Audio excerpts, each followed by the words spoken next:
ঢাকা ডিভিশনে 3 জন ফর্ম নিয়েছেন, চিটাগং ডিভিশনে 3 জন জমা দিয়েছেন। আপনারা হয়তো ইতোমধ্যে অবগত আছেন যে আগামী 7 তারিখে আমাদের এখানে বিসিবির নির্বাচন অনুষ্ঠিত হবে। তো সেখানে আজকে আমাদের ছিল যারা মনোনয়ন জমা দিয়েছেন সেটা শেষ বিকেল।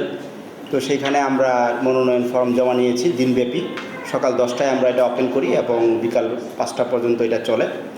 তো এই কার্যক্রম শেষে আপনাদেরকে কিছু পরিসংখ্যান দিয়ে আমরা হয়তো সহযোগিতা করতে পারি। সেটা হচ্ছে এরকম যে এই পর্যন্ত আমরা 3টা ক্যাটাগরিতে আমাদের এখানে নির্বাচন অনুষ্ঠিত হবে। তো 1 নম্বর ক্যাটাগরি যেটা ক্যাটাগরি 1, সেখানে আমরা 14টা নমিনেশন ফর্ম আমরা রিসিভ করেছি, যারা সাবমিট করেছেন। আর ক্যাটাগরি 2তে 18টা ফর্ম সাবমিট হয়েছে, আর ক্যাটাগরি 3তে 1টি। তো এই মোটামুটি আমাদের কাছে পরিসংখ্যানগত ব্যাপার। তো এখন আপনারা জানেন যে এখানে একটা ম্যান্ডেট দেওয়া আছে আমাকে রিটার্নিং অফিসার হিসাবে নির্বাচন কমিশনের পক্ষ থেকে। সেখানে বলা আছে যে আজকে এটা আমি গ্রহণ করলাম, এটা যাচাই বাছাই হবে এবং এখানে তালিকাটাও প্রকাশ করা হবে 23 তারিখে। তো আমি আশা করছি যে আগামী কালকে আমরা বসে এই আমাদের টিম আমরা সকলে মিলে বসে এটা যাচাই বাছাই করব যে ম্যান্ডেটটা দেওয়া আছে। এবং আমাদের কাছে 2টা বড় জিনিস দেওয়া আছে। একটা হচ্ছে কনস্টিটিউশন 2024 সালে অ্যামেন্ডমেন্ট হয়েছে বিসিবির, আরটা হচ্ছে নির্বাচন কন্ডাক্ট করার জন্য একটা নীতিমালার কথা বলা হয়েছে। সো 2টা জিনিসের আলোকে আমরা এটা পেরুজ করব। এরপরে যারা এটাতে উতরায় যাবেন তাদের নামগুলি এবং কোন ক্যাটাগরিতে কোন বিভাগ থেকে আসছেন সেটা আমরা প্রকাশ করব। সেটা ওয়েবসাইটেও দেওয়া হবে এবং একই সাথে এখানে যে বোর্ডটা রয়েছে নোটিশ বোর্ড, সেখানেও আমরা এটা টানিয়ে দেব। প্রত্যেকটা জিনিসে কিন্তু একটা প্রাইভেসি বলে জিনিস আছে। এখন বিভিন্ন ইস্যুতে হয়তো তারটা ব্রিচ হতে পারে, মানে তারটা ইনভ্যালিড হতে পারে। যেমন এখানে অনেকগুলি ক্রাইটেরিয়া বলা আছে, কী ক্রাইটেরিয়ার কারণে একটা লোকের এটা বাতিল হতে পারে। যেমন ধরেন তার ইনফার্মনেস, অসমর্থতা to deliver his the capacity. একটা হতে পারে ফৌজদারি কার্যতে কোনো কারণে যদি দণ্ড থাকে, তার যদি অন্য কোনো ফেডারেশন অথবা কোনো বোর্ডে তার নাম থাকে, এরকম জিনিসগুলো রয়েছে। এরপরে প্রস্তাবক এবং সমর্থনকারী ওই সমস্ত ব্যক্তিগুলি যদি ভ্যালিড না হয় বা একজন আরেকজনের জায়গা থেকে দেওয়া হয়, কারণ এখানে এই কথাগুলি উঠে যে ধরেন আমি আপনাকে প্রস্তাবকের নামটা আমরা পাই, কিন্তু উনি যে দিয়েছেন কি দেন নাই এটা কিন্তু ইনস্ট্যান্ট ভেরিফাই করার আমার কোনো রাস্তা নাই।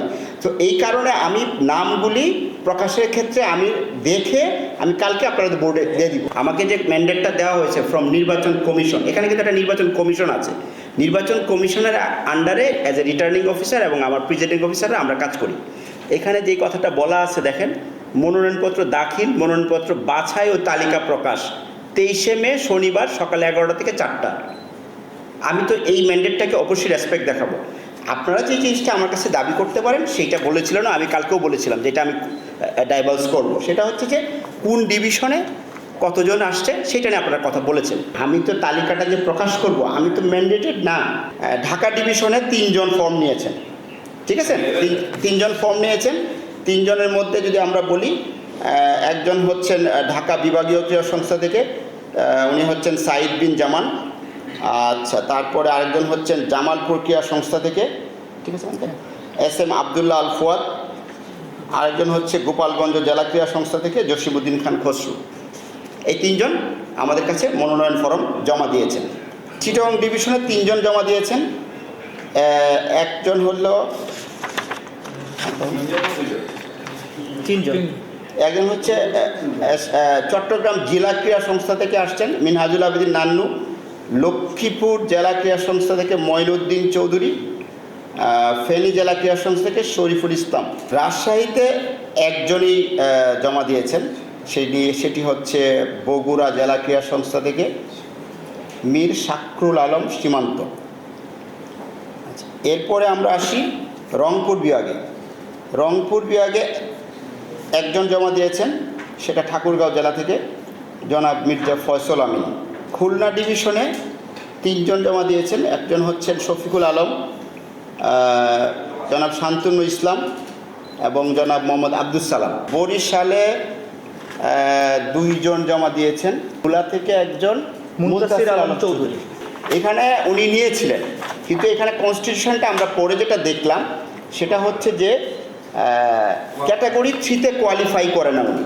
এখানে উনিও হচ্ছে যেই জায়গা থেকে আসছেন, উনি একটা খেলোয়াড় ক্রীড়া সংস্থা না, খেলোয়াড় ক্রীড়া সংস্থার একজন প্রতিনিধি, কিন্তু এই কন্টেস্টেন্ট উনি কাউন্সিলর হিসেবে থাকতে পারেন, কিন্তু উনি এখানে ইলেকশন করার মতো তার যোগ্যতা রাখেন না।